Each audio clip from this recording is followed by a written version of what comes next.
আচ্ছা, ঘুঘু পাখি কি অমঙ্গলের সূচক বহন করে? ঘুঘু পাখি কি অমঙ্গলের কোনো প্রতীক?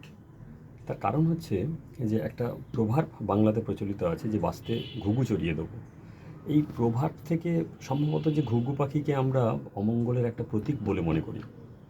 কিন্তু আমার বাড়িতে রেগুলার এই ঘুঘুটা আসে, আরও দু তিনটে আসে, যাদেরকে আমি খেতেও দিই, তারা রেগুলার খায়ও। এখন সেটা নিয়ে আমার বাড়ির অনেকেই একটা প্রতিবাদ করে যে না, ঘুঘু পাখিকে এন্টারটেন করা ঠিক নেই। তা আমি জানি না যে প্রকৃতির কোনো পশু বা প্রাণী অমঙ্গলের সূচক হতে পারে বলে। তাদের দ্বারা কিছু রোগ সংক্রমিত হয়, এটা ঠিক, সে তো মানুষের দ্বারাও অনেক রোগ সংক্রমিত হয়। তা এর বাইরে কোনো পাখি আপনার অমঙ্গল বয়ে আনতে পারে, মানে কুসংস্কার বা সংস্কারের বেসিসে আপনার অমঙ্গল বয়ে আনতে পারে, এটা আমি বিশ্বাস করি না। তো সেই জন্য এই ঘুঘু পাখিকে নিয়ে এই যে প্রভাব, সেটা আমাকে খুব একটা প্রভাব ফেলে না আমার উপরে। যার জন্য এদের খাওয়ার দাওয়া, এদেরকে এন্টারটেন করা, এটা আমি কন্টিনিউ করি। যদি আপনার কাছে এমন কোনো উদাহরণ থেকে থাকে যে সত্যি ঘুঘুকে এন্টারটেন করতে গিয়ে আপনার পরিচিত কোনো একজন সাফার করেছে, তা অবশ্যই জানাবেন।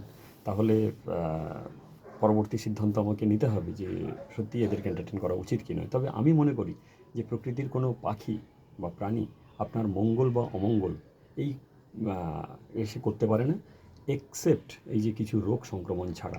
বিশেষত পাখি তো প্রকৃতির সৌন্দর্য, তাই না?